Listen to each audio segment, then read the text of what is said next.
Shalom. దేవుని పరిశుద్ధ నామానికి మహిమ ఘనత ప్రభావములు కలుగునుగాక. మన ప్రభువును రక్షకుడైన యేసుక్రీస్తు యెహోషువ మెస్సీ నామములో ఆత్మీయులైన మీ అందరికీ నా హృదయపూర్వక వందనాలు, ఉదయకాలపు శుభాలు తెలియజేస్తున్నాను. ప్రభునందు ప్రియులారా, ఎలా ఉన్నారని అందరూ బాగున్నారు కదా? దేవుని యొక్క మహాకృప, క్షేమము, సమాధానం మనందరికీ తోడుగా ఉండునుగాక. సమూయేలు 2వ గ్రంథము 7వ అధ్యాయము 29వ వచనంలో ఈ మాటను చూడగలుగుతున్నాం. నీ ఆశీర్వాదము నుండి నా కుటుంబము నిత్యము ఆశీర్వదించబడునుగాక.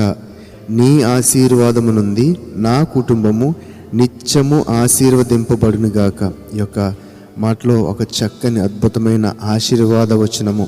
మరి తండ్రి అయిన దేవుడు మరి ఆయా బిడ్డల జీవితాల్లో చేసిన ఆశీర్వాదపు యొక్క క్షణాలను చూస్తే కనుక అందరూ కూడా సాక్షులుగానే నిలబడ్డారు. తండ్రి నన్ను ఆశీర్వదించాడు, నన్ను లేవనెత్తాడు, నన్ను ఫలింపచేశాడని అనేకమైన వచనాలు అబ్రహాం మొదలుకొని భక్తుల జీవితాలన్నింటిలో కూడా గొప్ప సాక్ష్యములు. అటువంటి ఒక సాక్ష్యాన్ని మనం ఇక్కడ చూస్తున్నాము. నీ ఆశీర్వాదం ఉంది, నా కుటుంబము నిత్యము ఆశీర్వదింపబడునుగాక. తండ్రి యొక్క ఆశీర్వాదాన్ని మనము కారకులుగా ఉండాలంటే, మరి ఆశీర్వాదం అందాలంటే, దానికి అర్హత కలిగి ఉండాలంటే మనము చేయవలసింది ఏంటంటే ఆయనను ప్రేమించటం, అనగా ఆయన ఆజ్ఞలను గైకొనటమే. అది చేస్తే ఖచ్చితంగా దేవుని యొక్క దీవెనలకు, ఆశీర్వాదాలకు మనం పాత్రులవుతాము. అట్లా కాకుండా మరి దేవుని మాటకు విరోధంగా వెళ్తే కనుక మరి దేవుడు ఎందుకు ఆశీర్వదించాడు మనల్ని?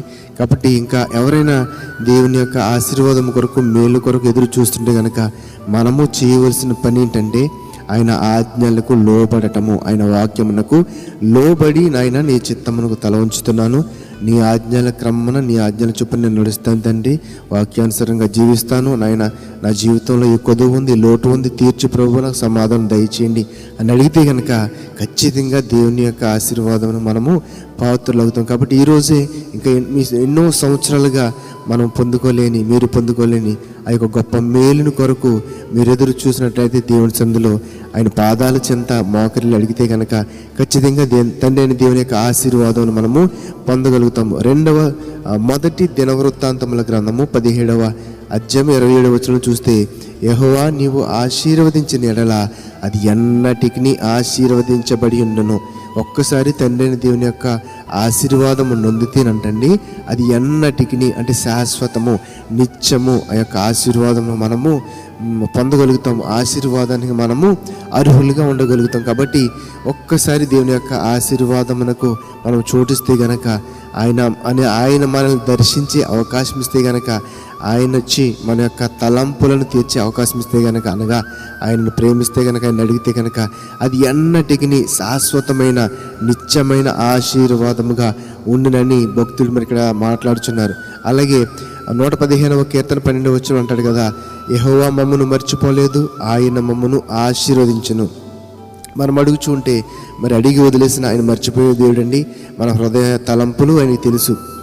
నా కుమారుడు, నా కుమార్తె నేను ఇచ్చే ఆశీర్వాదం కొరకు ఎదురు చూస్తున్నా, నా మీదే ఆధారపడి ఉన్నారు అనే ఆలోచన మరి ఆయనకి మనం కలిగించగలుగుతున్నామా? నిత్యమైన ఆరాధించగలుగుతున్నామా?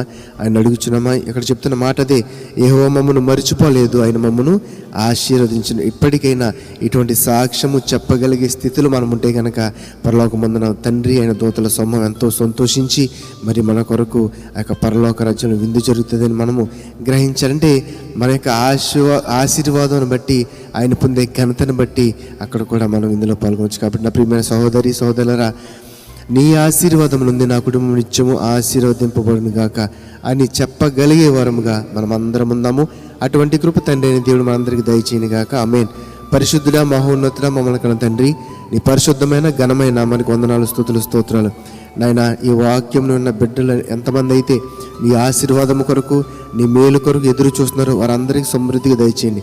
ఒక్కసారి నీ ఆశీర్వాదాన్ని మేము పాత్రలైతే అది ఎన్నటికి శాశ్వతంగా మాలో ఉంటుందని ఈరోజు వాక్యం ద్వారా మాట్లాడారు తండ్రి. మీరు మమ్మల్ని మర్చిపోలేదు ప్రభా, మమ్మల్ని దీవిస్తున్నారు, మమ్మల్ని ఆశీర్వదిస్తున్నారు.